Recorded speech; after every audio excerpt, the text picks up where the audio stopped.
తెలంగాణ ఇచ్చింది కాంగ్రెస్, ఇందిరమ్మ ఇల్లు కట్టిస్తుంది కాంగ్రెస్, రేషన్ కార్డులు మంజూరు చేసింది కాంగ్రెస్, 200 యూనిట్ల ఉచిత విద్యుత్తు సబ్సిడీపై 500 రూపాయలకే గ్యాస్ పంపిణీ, మహిళలకు బస్సు ఫ్రీ, రైతు భరోసా, రుణమాఫీ ఇలా చెప్పుకుంటూ పోతే రాష్ట్రానికి కాంగ్రెస్ ఎంతో మేలు చేస్తుందని, 10 ఏళ్ల బీఆర్ఎస్ పాలనలో గూడుకు రేషన్ కార్డుకు కూడా గతి లేని పరిస్థితి నెలకొంటే నేడు బీఆర్ఎస్ నేతలు అవాకులు చెవాకులు పెళితే సహించేది లేదని బ్లాక్ కాంగ్రెస్ అధ్యక్షులు పొదిల శ్రీనివాస్ ఘాటుగా హెచ్చరించారు.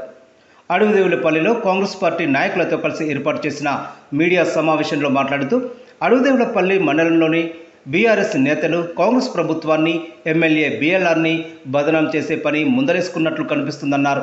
మండలంలో 10 ఏళ్ల పాలనలో ఏ ఒక్క అభివృద్ధి చేపట్టని బీఆర్ఎస్ నేతలు రాజకీయ రాద్ధాంతం చేయడం విడ్డూరంగా ఉందన్నారు. నియోజకవర్గ రైతుల కోసం 2 కోట్ల రూపాయలు తృణప్రాయంగా అందించిన ఘనత బీఎల్ఆర్దన్నారు. మండలంలోని దున్నపోతుల గండి, ఎత్తిపోతల పథకానికి మోక్షం కల్పించింది కాంగ్రెస్ ప్రభుత్వం అని చెప్పారు. మండలంలోని ప్రజలను తప్పుదోవ పట్టించే ప్రయత్నాలు చేస్తే సహించబోమని హెచ్చరించారు. ముఖ్య కారణం ఏంటంటే బీఆర్ఎస్ వాళ్ళు అన్ని అబద్ధాలు చెప్పి తెలంగాణ ప్రజలందరినీ మభ్యపెట్టి 10 సంవత్సరాలు పబ్బం గడుపుకొని లక్షల కోట్ల రూపాయలు సంపాదించిన ఘనత కేసీఆర్ కుటుంబానికి. అదేవిధంగా గ్రామ స్థాయిలో ప్రతి బీఆర్ఎస్ నాయకుడు కోట్ల రూపాయలు సంపాదించడం జరిగింది. ఎక్కడ చూసుకున్నా కానీ ఇలా కాళేశ్వరాన్ని సిబిఐకి ఉపజెప్పారు. అంటే ఎంత అవినీతి జరిగిందనేది మీ పాలనలో ప్రజలందరూ కూడా గమనించే మిమ్మల్ని గద్దె దింపి కాంగ్రెస్ పార్టీ అధికారంలో తీసుకొచ్చింది. ఈరోజు కాంగ్రెస్ పార్టీ ఏదైతే హామీలు ఇచ్చిందో ఒక్కొక్కటిగా హామీలు నెరవేర్చుకుంటూ కేసీఆర్ ఏం మాట్లాడిండు, మీ అల్లుడు వస్తే ఎక్కడ పడుకుంటాడమ్మా, డబుల్ బెడ్రూమ్ ఇల్లు కట్టిస్తానడు. ఏం అడిగోలుపల్లి మండలంలో ఆయన డబుల్ బెడ్రూమ్ ఏమైనా ఒకటి చూపివ్వరండి. నిన్న బీఆర్ఎస్ నాయకుడు ఆయన మాట్లాడతాడు, మాజీ సర్పంచ్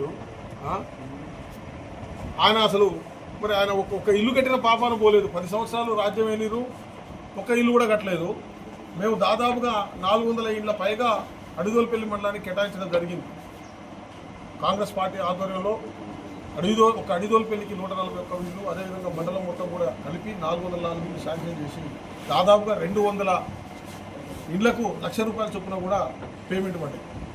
అంటే కాంగ్రెస్ పార్టీ ఇచ్చిన హామీ ఏదైతే ఉందో వరుసగా మేము నెరవేర్చుకుంటూ ముందుకు పోతున్న క్రమంలో మీ కళ్ళు మరే అంటే కళ్ళుండి చూస్తున్నారా, లేకపోతే కావాలని ఇంకా మా మాటలు ప్రజలు వింటలే అని మభ్య పెడదామని ఆలోచన చేస్తున్నారో మాకు అర్థం కావట్లేదు. ఇంకోటి 10 సంవత్సరాల్లో ఒక్క రేషన్ కార్డు ఇచ్చిన పాపను మీకు పోలేదే. ఒక్క రేషన్ కార్డు ఇచ్చినా మీరు? ఇప్పుడు చూడండి, ఒక రేషన్ కార్డు అప్లై చేస్తే ఒక వారం రోజుల్లోపు రేషన్ కార్డు వస్తుంది పేదలకి. ఇలా సన్న బియ్యం ఇచ్చిన ఘనత కాంగ్రెస్ పార్టీదే. ఎవడన్నా సరే మొన్నటిదాకా ఇచ్చిన మొద్దు బియ్యాన్ని ఎక్స్పోర్ట్ చేసుకొని కోట్లాది రూపాయలు దండుకున్నారు మీ బీఆర్ఎస్ నాయకులు. అది యథార్థం కాదా? ఒకసారి గుండె మీద చేసుకొని చెప్పండి.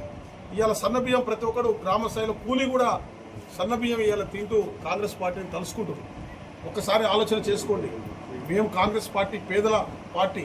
కాంగ్రెస్ పార్టీ ఇచ్చిన హామీలు ఏదైతే ఉన్నాయో ఖచ్చితంగా నెరవేర్చాల్సిన బాధ్యత ప్రతి ఒక్కరి మీద, కాంగ్రెస్ నాయకుల మీద, అదేవిధంగా మా రాష్ట్ర ముఖ్యమంత్రి రేవంత్ రెడ్డి గారు, మా ఎమ్మెల్యే గారు పత్తుల లక్ష్మారెడ్డి గారు, మా ఎంపీ గారు రఘువీర్ రెడ్డి గారు, ఎమ్మెల్సీ శంకర్ నాయక్ గారు, అదేవిధంగా ప్రతి ఒక్కరు కూడా పార్టీ కొరకు, ప్రజల బాగోగుల కొరకు ఆలోచన చేస్తూ ఎప్పటికప్పుడు అందుబాటులో ఉండి మేము చేసుకుంటూ ముందుకు పోతున్నాం.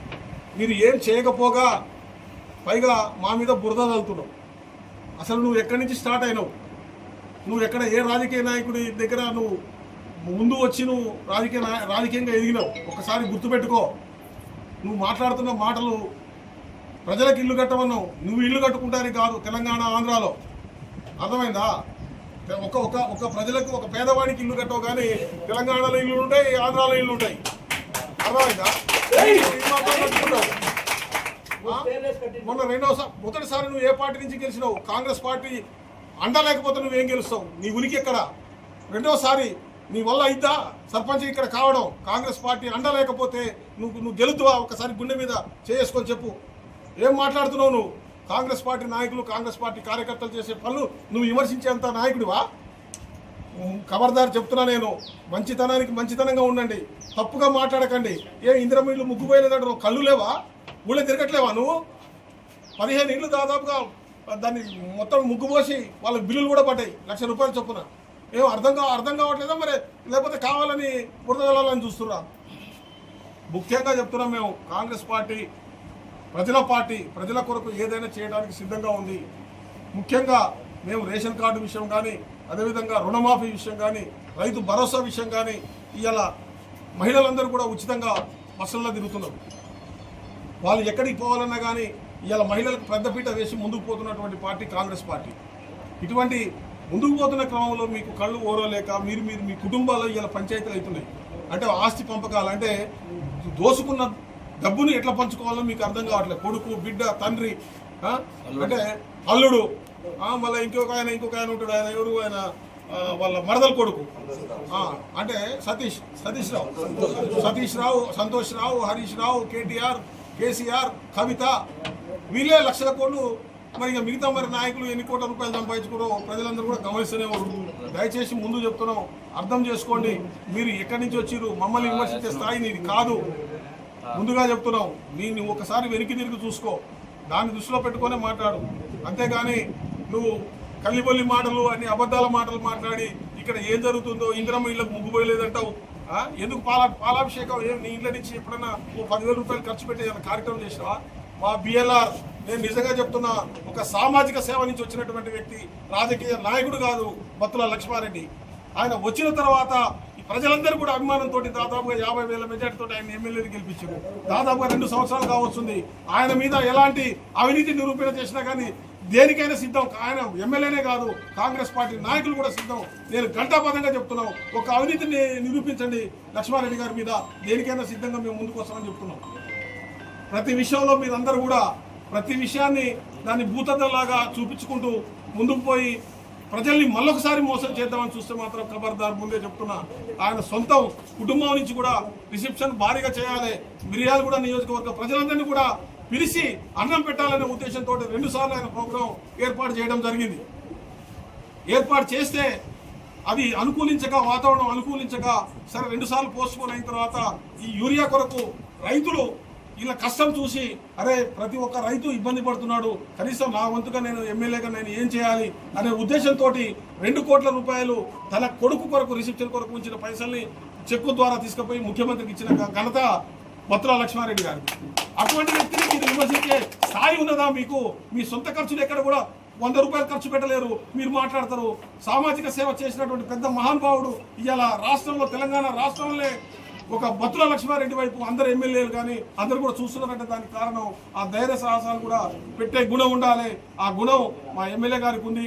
అదేవిధంగా మేము అభివృద్ధి పరంగా ముందుకు పోతున్న క్రమంలో మా ఎంపీ గారు కానీ, ఎమ్మెల్సీ కానీ, పెద్దలు జానారెడ్డి గారు కానీ, ఇక్కడ స్థానిక జిల్లా మినిస్టర్ కోమటిరెడ్డి వెంకటరెడ్డి కానీ, ఉత్తమ్ కుమార్ రెడ్డి గారి నియమ నిబద్ధతతోటి మేము ముందుకు పోతున్నాం.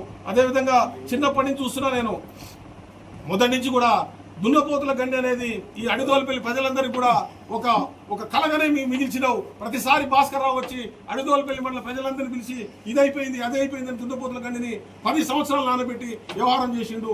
10 సంవత్సరాల్లో కూడా నేను ఏ రోజు కూడా మీ దగ్గర దున్నపోతుల గండి కాకపోతే నేను ఓటు అడగదని చెప్పిండు. వాస్తవా కాదా అడిదోలపల్లి ప్రజలందరికీ కూడా తెలుసు. కాంగ్రెస్ పార్టీ అధికారంలోకి వచ్చిన తర్వాత పెద్దలు ఎమ్మెల్యే గారు నాయకత్వంలో ఉత్తమ్ కుమార్ రెడ్డి గారు ఎమ్మటే దాన్ని ఇవాళ పనులు స్టార్ట్ చేసి ముమ్మరంగా ముందుకు పోవడం జరిగింది. ఈ నెల 11వ తారీఖు రోజున యూరియా కొరకు క్యూ లైన్లో నిలబడి గాయపడి హాస్పిటల్లో చికిత్స ముందు మరణించినటువంటి పాతలోతు దస్సి మరి వారు హాస్పిటల్లో చికిత్స ముందు నిన్న మరణించడం జరిగింది. నిన్న మరణించిన తర్వాత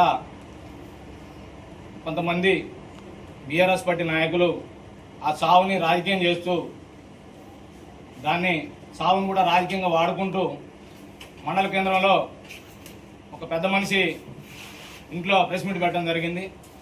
వారు మాట్లాడుతూ మండలంలో కాంగ్రెస్ నాయకులు ఏం చేసిర్రు, ఎక్కడ కూడా ఇంటికి కూడా ముగ్గు వేయలేదు, వాళ్ళు ఏం చేసిరని ఎమ్మెల్యే గారి చిత్రపటానికి పాలాభిషేకం చేస్తున్నారని చెప్పి అడగడం జరుగుతుంది. వాళ్ళకి చెప్తున్నాను సూటిగా, 9.5 సంవత్సరాలు పరిపాలించి ఒక్క ఇంటికి కూడా ముగ్గు వేయకుండా ఒక్కొక్కరు ఎన్నెన్ని ఎకరాలకు పట్టాలు దొంగ పట్టాలు ఎందుకుని పాస్బుక్లు తీసుకున్నారో మాకు తెలుసు.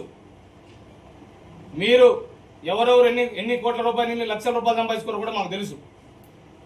రాజకీయం అనే ముసుగులో చీకటి ఒప్పందాలు చేసుకొని ఈ ఊళ్ళో ఉంటే నేనే చేయాలి లేకపోతే అతనే చేయాలి రాజకీయం అని చెప్పి మీరిద్దరు చీకటి ఒప్పందాలు చేసుకొని ఆ పెద్ద మనిషి సిగ్గు లేకుండా మాట్లాడుతుండేనా? ఏమని మాట్లాడుతుండు? కాంగ్రెస్ పార్టీ లీడర్లు ఈ ఊళ్ళో ఏం చేస్తున్నారని మాట్లాడుతుండు. ఎస్, కాంగ్రెస్ పార్టీ లీడర్లు ఉంటేనే నువ్వు పోయినసారి సర్పంచ్ గెలిచిన గుర్తుపెట్టుకో. కాంగ్రెస్ పార్టీ సపోర్ట్ చేస్తేనే నువ్వు సర్పంచ్ అయినావు. కాంగ్రెస్ పార్టీ నాయకులు కార్యకర్తలు అందరూ ఓట్లేస్తేనే నువ్వు సర్పంచ్ కుర్చీ ఎక్కి 5 ఏళ్ళు పరిపాలించి కోట్ల రూపాయలు సంపాదించుకున్నావు. ఒక్క ఇంటికి 9.5 ఏళ్ళు నువ్వు అధికారంలో ఉండి భాస్కర్ రావు వెంబడి తిరిగి ఒక్క ఇంటికి కూడా నువ్వు ముగ్గు వేసిన దాఖలాలు లేవు. ఊళ్ళో ఎక్కడ కూడా బేస్ మట్టం కట్టింది కూడా లేదు. నువ్వు ఈ రోజు కాంగ్రెస్ పార్టీ అధికారంలోకి వచ్చిన తర్వాత 6 గ్యారెంటీలను తీసుకొచ్చి రైతులందరికీ కూడా రుణమాఫీ చేసి ఒకే దఫాలో 2 లక్షల రుణమాఫీ చేసి అందరికి కూడా రైతు భరోసానిచ్చి 500 రూపాయలు గ్యాస్ సిలిండర్ ఇచ్చి గృహజ్యోతి పథకాన్ని తెచ్చి 200 యూనిట్ల కరెంటు ఉచిత కరెంటు తెచ్చి మరి ఈ రోజు ఇందిరం ఇల్లు సన్నబియ్యం అనే అన్ని కూడా కార్యక్రమాలు చేపట్టి చేస్తా ఉంది. ఈ రోజు ఏ మండలంలో ఏ గ్రామంలో చూసినా ఒక ముదిమార్గం గ్రామాన్ని పైలట్ ప్రాజెక్ట్ కింద తీసుకుని కనీసం 200 పైసలకి ఇల్లు కట్టిస్తా ఉంది. ఆడ బేస్మెంట్లు వేసి నీకు కళ్ళు మూసుకుని నిద్రపోతే పోయి ముదిమార్గం పోయి చూడు, అక్కడ ఎన్ని ఇల్లు కడతారో నీకు కనపడుద్ది. అడిగిదాల పిల్ల ఇల్లు ముగ్గు వేయలేదన్నావు. వేస్ అడిగిదాల పిల్ల కొన్ని ఇల్లు పోసినాం, కొన్ని ఇల్లులు టెక్నికల్ ప్రాబ్లం ఆగినాయి. అవి కూడా ఈ వారం రోజుల్లో ఎమ్మెల్యే గారు ఆ సమస్యకు పరిష్కారం చేస్తామని చెప్పారు. 15 ఇల్లులు ముగ్గు పోసినాం. 15 మందికి కూడా ఆల్రెడీ లక్ష రూపాయలు బిల్లులు పడ్డాయి వాళ్ళ అకౌంట్లో. నువ్వు ఇల్లు తిరిగి కనుక్కో. ప్రెస్ మీట్ పెట్టి ఎస్ఐ నా మాట వినట్లేదు, ఎస్ఐ నేను చెప్పినట్టు వినట్లేదు, ఎస్ఐ నేను పంపిమనట్లేదు బయటికి. నీ అధికారం ఉన్నప్పుడు నువ్వు చేసినావు చలామణి. ఈ రోజు కూడా నువ్వు నేనే అధికారంలో ఉన్నాను కళ అంటున్నావు. నువ్వు బయటికి రా, కళలోంచి బయటకు వచ్చి నేనేం చేస్తున్నానని చెప్పి ఆలోచించుకో ఒకసారి. నువ్వు కాంగ్రెస్ పార్టీ అధికారంలోకి వచ్చిన తర్వాత నీ తోకలు, నీ కార్యకర్తలు, ఎమ్మడున్న కార్యకర్తలు, నీ తోకలందరూ కలిసి ఎక్కడెక్కడ కూర్చొని బిల్లులు చేయించుకున్నారో మనకు తెలుసు. ఎక్కడెక్కడ కూర్చొని బిల్లులు చేయించుకొని రావాల్సిన పెండింగ్ లో ఉన్న బిల్లులని కాంగ్రెస్ పార్టీ మీకు ఇచ్చింది. అది కూడా గుర్తుపెట్టుకోవాలా. ఏది గుర్తు లేకుండా కాంగ్రెస్ లీడర్లు ఏం చేస్తారు? అడిగల బిల్లు బిఎల్ఆర్ గారు ఏం చెప్తే అది చేస్తారు. బిఎల్ఆర్ గారు చెప్పడం కాదు, బిఎల్ఆర్ గారు చెప్పపోయినా ఆయన మీద ఉన్న అభిమానంతో ప్రేమతో మేము చేసినాం. వేస్ పాలాభిషేకం ఎందుకు చేసినట్టు చెప్తున్నా. వారి కూడా కుమారుడు వివాహ రిసెప్షన్ రద్దు చేసుకుని ఆ 2.5 కోట్ల రూపాయలు ఏదైతే ఖర్చు పెట్టాలనుకుంటూ ఆ 2 కోట్ల రూపాయలని ముఖ్యమంత్రి గారికి అందజేసి ఆ 2 కోట్ల రూపాయలకు ఎన్ని అయితే మందు కట్టలు వస్తాయో, యూరియా బస్తాలు వస్తాయో నియోజకవర్గంలో ఉన్నటువంటి రైతులందరూ కూడా, మిర్యాలగూడ నియోజకవర్గంలో ఉన్న రైతులందరికీ కూడా తలా ఒక బస్తా యూరియా ఫ్రీగా ఇవ్వమని చెప్పి ముఖ్యమంత్రి గారికి మా శాసనసభ్యులు బిఎల్ఆర్ గారు చెప్పడం జరిగింది. దానికి మీరేం మాట్లాడుతున్నారు? ఒకతను బంగారుకుంట తండ మాజీ సర్పంచ్ ఏం మాట్లాడుతుండు? బిఎల్ఆర్ గారు మొత్తం పెద్ద స్కామ్ చేసిండు. ఆ గన్మెన్ అనేటటువంటి వ్యక్తి గిరిజన బిడ్డ. ఇంకెన్నాళ్ళు పడుకుంటారు ఆయన కులాన్ని? గిరిజన బిడ్డ ఆల్రెడీ భాస్కర్ రావు మాజీ సర్పంచ్ మీ ఎమ్మెల్యే గారు ఉన్నప్పుడు కూడా అక్కడ కూడా మోసం చేసిండు. అక్కడ కూడా మోసం చేసిస్తేనే బయటికి వెళ్ళ తెంగిండు. ఇక్కడ కూడా మళ్ళీ అదే పని చేసిండు. తెలుసుకొని మా ఎమ్మెల్యే గారు ఎమ్మటే బయటకు వెళ్ళగొట్టడం జరిగింది. కానీ ఆ లిఫ్ట్ దున్నపోదులు కంటే లిఫ్ట్ ఒకటి అక్కడ నుంచి ఈ రోజు ఇంతవరకు ఇప్పుడు సగానికి చేస్తూ ఉన్నాం. ఇంతవరకు దాన్ని పట్టించుకున్న దాఖలాలు లేవు. సన్న బియ్యం, రేషన్ కార్డుతో పాటు ఇవన్నీ స్కీములు ప్రజలకు 9 కోట్ల రూపాయలు 9 నెలలనే రైతు భరోసా ఇవ్వడం జరిగింది. ఇంకా చేయాల్సినవి చాలా ఉన్నాయి. కాబట్టి ఈరోజు కష్టపడుతున్నటువంటి రైతుల్ని చూసి మన ఎమ్మెల్యే గారు, మిర్యాలగూడ ఎమ్మెల్యే గారు 2 కోట్ల రూపాయల విరాళాలు సీఎంకు ఇస్తే ఈరోజు వాళ్లకు వారి ఓర్వలేక మా ఎమ్మెల్యే గారు ఏం చేసిరు అనేసి అడుగుతున్నారు. జనానికి వచ్చే కష్టాన్ని, రైతులకు వచ్చే కష్టాలను చూసి వాళ్లకు విరాళాల ద్వారా యూరియాని ఇవ్వాలని తెలియజేయడం జరిగింది.